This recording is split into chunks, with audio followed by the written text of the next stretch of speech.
चलिए तो first rule today's class.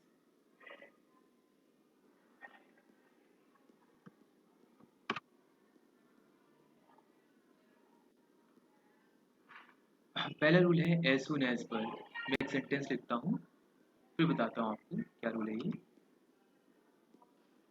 जैसे हम लिखते हैं as soon as he will come,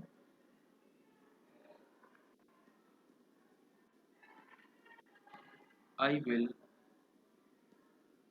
call you up. Call up का मतलब होता है फ़ोन करना, ठीक है। कॉल अप का मतलब क्या होता है? फ़ोन करना। As soon as he will come I will call you up. अब देखो इसमें एज सुन एज के बाद हम क्या यूज़ करेंगे? Present indefinite. We will use present definite. तो ये होगा as soon as he comes,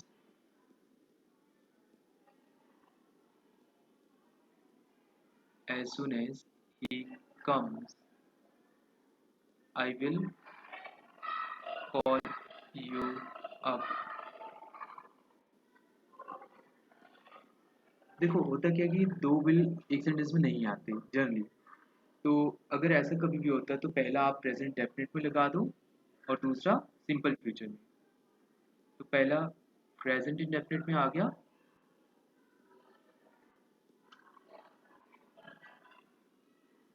और दूसरा फ्यूचर इंडेफिनिट में। Future indefinite, right.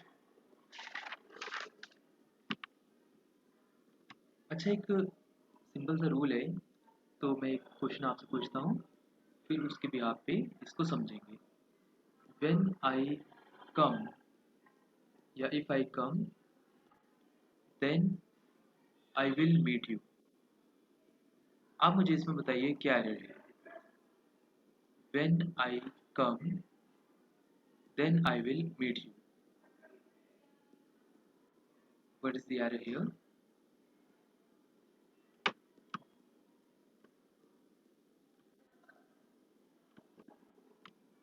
When I come then I will meet you, when I come then I will meet you. अगर हम लिखते when I will come then I will meet you तो गलत होता, दो विल का use हो जाता। तो यहाँ पे है व्हेन के बाद प्रेजेंट डेफिनेट एंड देन उसके बाद आई विल मीट यू। इसमें बताओ क्या एरर है?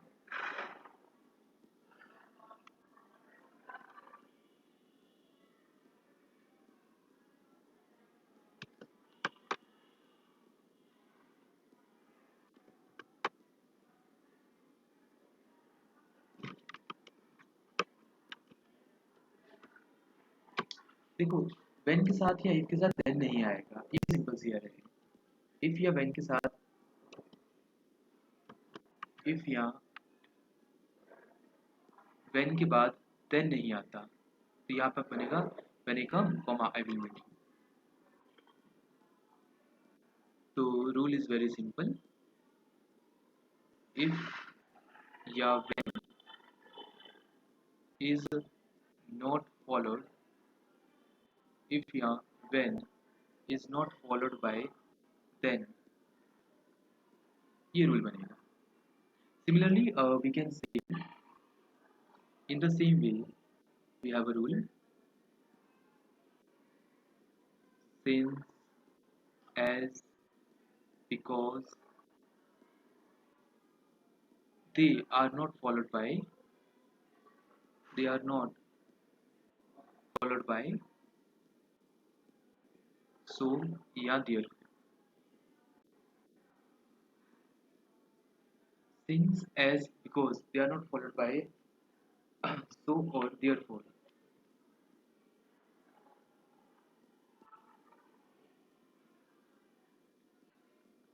Since I was ill, so I will, so I could not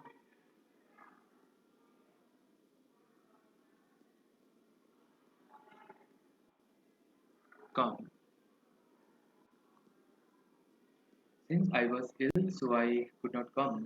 इसमें देखिए since के बाद so नहीं आना चाहिए था। Since I was ill so I could not come. अच्छा, एक और एग्जाम्पल लेते हैं, जैसे यहाँ तो ठीक है हमने काट दिया। As you sow so shall you reap.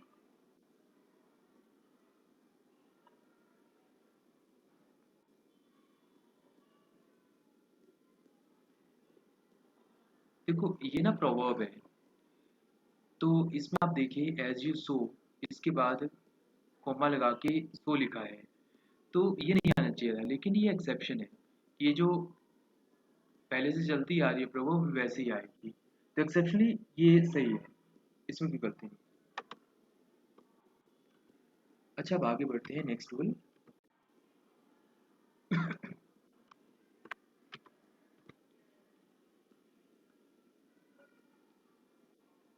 No sooner, no sooner is always followed by then, and hardly is followed by when, hardly is followed by when, scarcely is followed by when, scarcely is followed by when। चलो example लेते हैं, तो इस तरीके से हम pairing use करनी है, जैसे no sooner, no sooner did he see, no sooner did he see me when he ran away, no sooner did he see me when he ran away। तो इसमें आप देखिए नो सूनर के साथ क्या लगना चाहिए, देन लगना चाहिए, यहाँ के लग गया वैन, तो ये बन जाएगा no sooner did he see me than he ran away. अगला sentence, hardly I saw him, hardly I saw him when I stop my car,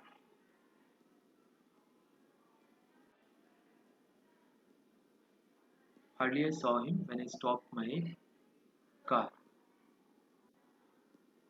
अच्छा देखिए हार्डली के साथ व्हेन है, कोई दिक्कत नहीं, तो यहाँ पे बट लॉ ऑफ इन्वर्जन का यूज़ होना था, तो इसलिए ये गलत हो गया। लॉ ऑफ इन्वर्जन क्या कहते हैं कि अगर एक सेंटेंस आप हार्डली से स्टार्ट कर रहे हो, तो फिर सब्जेक्ट से पहले आपको वर्ब लगाना है, ठीक है। It must B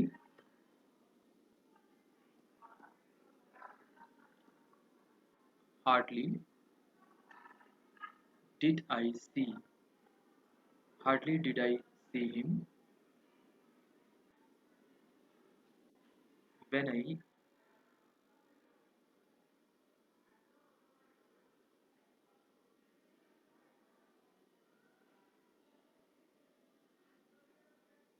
I stop my car.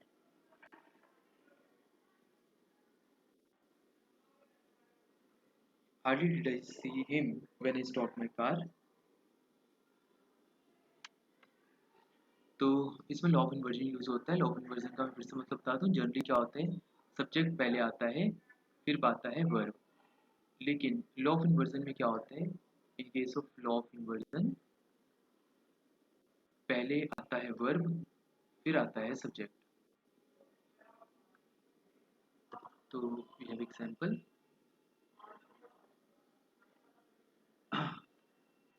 तो rule was if a sentence if a sentence starts with if a sentence starts with hardly, scarcely, no sooner, not only, neither, etc., neither, etc.,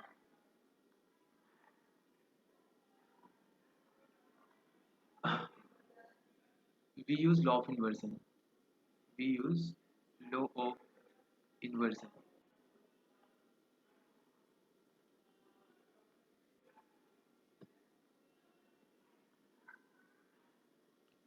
अच्छा चलो आगे बढ़ते हैं। Next है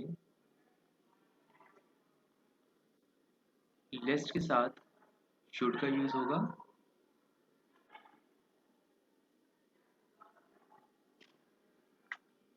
अ, तो जैसे हम एक सेंटेंस लिखते हैं, run fast lest you will miss the train. Run fast lest you will miss the train, तो ये गलत हो जाएगा। इसके यहाँ पे क्या आएगा,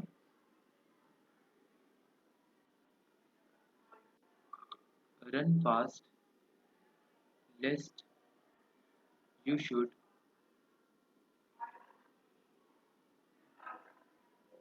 miss the train. Run fast lest you should miss the train and run fast lets you will miss the train, गलत हो जाएगा।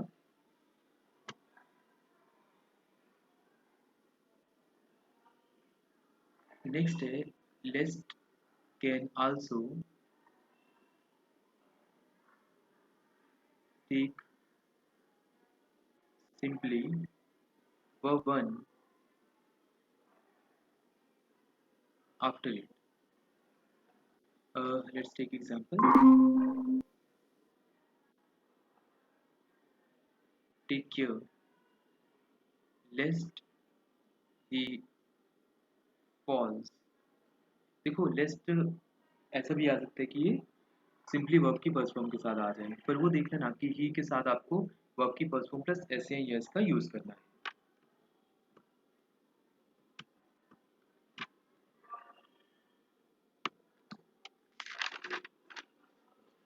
चलो आगे मूव करते हैं।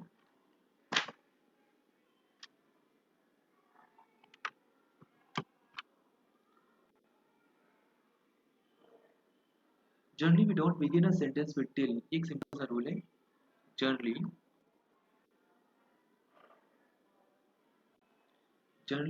Don't begin a sentence with till।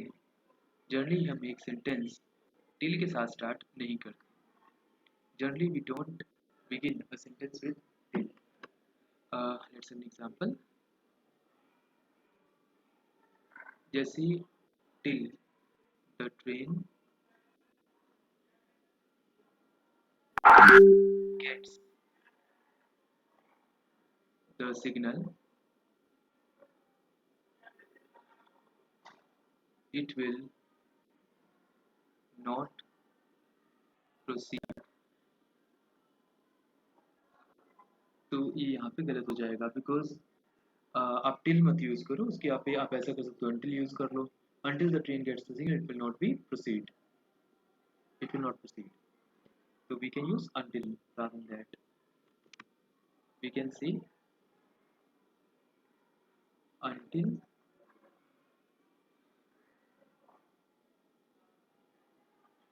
the train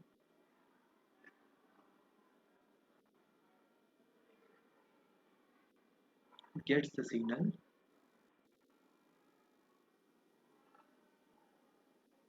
it will not proceed, it will not।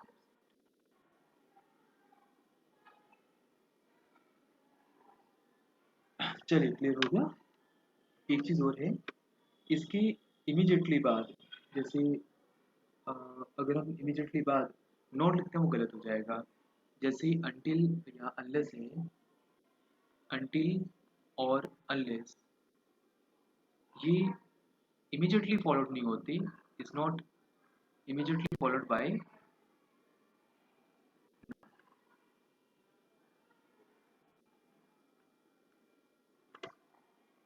एक example लेते हैं, जैसे ही हम कहते हैं until the train gets the signal it will not run, ये सही है। लेकिन अगर हम लिख देते until the train does not get the signal या will not get the signal, वो गलत हो जाता।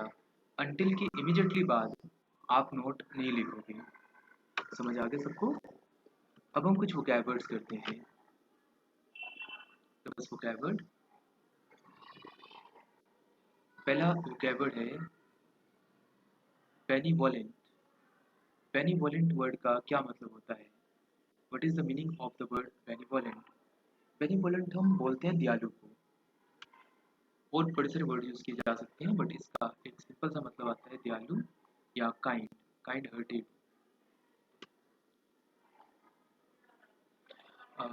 और एग्जांपल लेते हैं, फिलेंथ्रोपिस्ट। फिलेंथ्रोपिस्ट क्या होता है?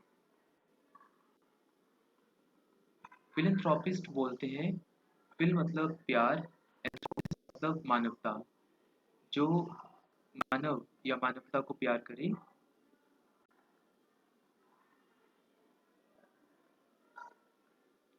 जो मानव या मानवता को प्यार करे उसे क्या बोल देते हैं? फिलेंथ्रोपिस्ट।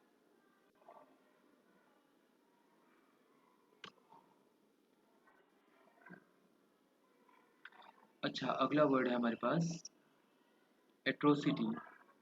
एट्रोसिटी का मतलब क्या होता है? निर्दयता, क्रुअल्टी, निर्दयता, इसको हम बोलते हैं एट्रोसिटी। जैसे we can say atrocity of Talibanis, है ना, या फिर different ways of atrocities are can be taken as examples. We have the next word, pious। pious word का मतलब क्या होता है? धार्मिक। जो मतलब धार्मिक कहूँ ना, उसे क्या बोलते हैं? pious। नेक्स्ट है, okay, we have the next word, lucid। lucid का मतलब क्या होता है? क्लियर। lucid मतलब क्लियर होना, किसी भी चीज़ को आप कह सकते हैं lucid है, ये क्लियर है। अगला वर्ड है नॉक्टर्नल। ये मैंने थोड़े दिन पहले बताया भी था। नॉक्टर्नल का क्या मतलब होता है? निशाचर, जो रात को एक्टिव होता है, निशाचर। चलो आज की क्लास यहीं पे वाइंड अप करते हैं। आई होप आपको सब कुछ समझ आया हो। कुछ डाउट हो तो आप बता दो। Thank you so much to all. और सब बच्चे मॉक टेस्ट दिया करो, ठीक है? जिन बच्चों का टेस्ट नहीं आया वो टेस्ट सेंड कर देना, हम मार्क्स सेंड कर देंगे।